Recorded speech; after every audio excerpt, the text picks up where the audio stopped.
Samajwadi party के प्रवक्ता अमीक जमाई साहब इस वक्त हमारे साथ हैं। अमीक साहब, पिछले दिनों यूपी पुलिस में 60,244 भर्तियों की बात थी और आज उन सभी को नियुक्ति पत्र बांटा गया है, कैसे देखते हैं? देखिए, सबसे पहले तो उत्तर प्रदेश की भारतीय जनता पार्टी की सरकार ने जो सरकारी इश्तेहारात आज दिए हैं अखबारात में, मुख्य अतिथि हमारे आदरणीय गृह मंत्री श्री अमित शाह जी हैं और उन्हीं की जो फ़ोटो है गृह मंत्री जी की गायब है फ़ोटो। तो समाजवादियों का दिल बहुत दुखा है आज। दूसरी बात ये है कि ये जो आपने नौकरियां बांटी हैं पुलिस फोर्स के जवानों की, ये कोई पॉलिटिकल क्रिएशन की नौकरियां हैं?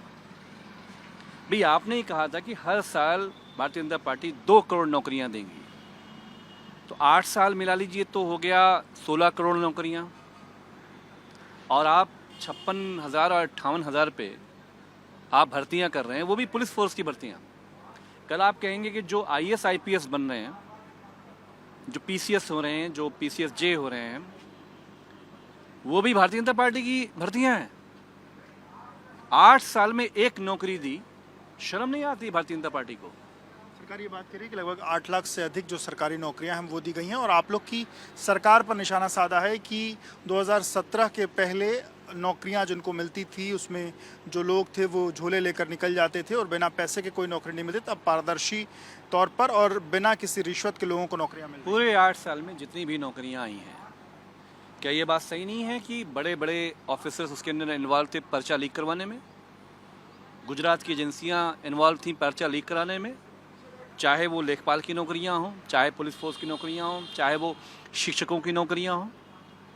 कितनी बार आपने पुलिस फोर्स की आपने एग्जामिनेशन दिलवाए, तब जाके आज यहाँ पे आप पहुँचे हैं 3 साल में?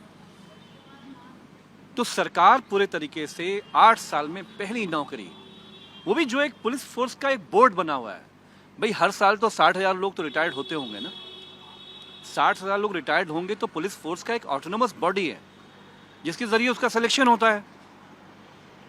तो मैं यही पूछ रहा हूं कि क्या IAS IPS जो बन रहे हैं वो भी नरेंद्र मोदी जी नौकरी दे रहे हैं? वो एक सतत प्रक्रिया है कि जब सरकारी नौकरियों में IAS IPS PCS नहीं होंगे तो वो नौकरियां भरी जाएंगी। आप लोग की सरकारों पर जो आरोप लगाया उस पर क्या कहेंगे? मुख्यमंत्री ने भी ये बात कही कि 2017 के पहले पारदर्शी तौर पर चीज़ें नहीं होती थी।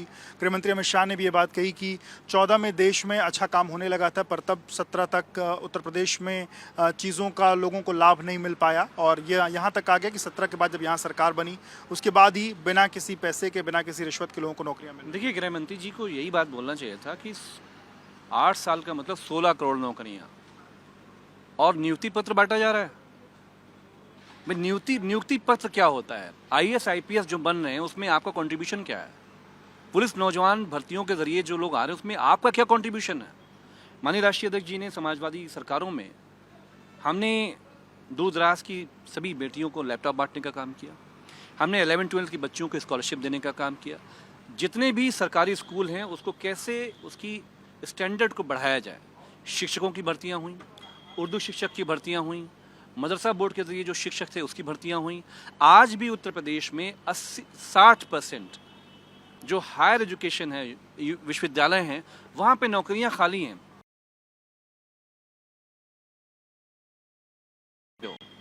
माननीय कृषि ने MSME मारा, वाराणसी से मुरादाबाद से लेकर जितने भी उद्योग हैं उसके जरिए नौकरियां मिली।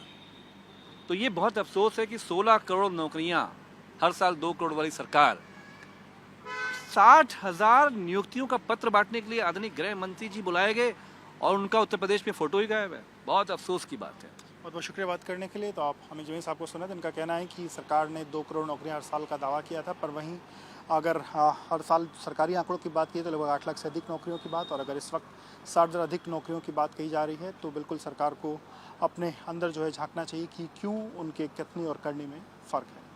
कैमरामैन फैसल के साथ विवेक राय, BP न्यूज़, लखनऊ।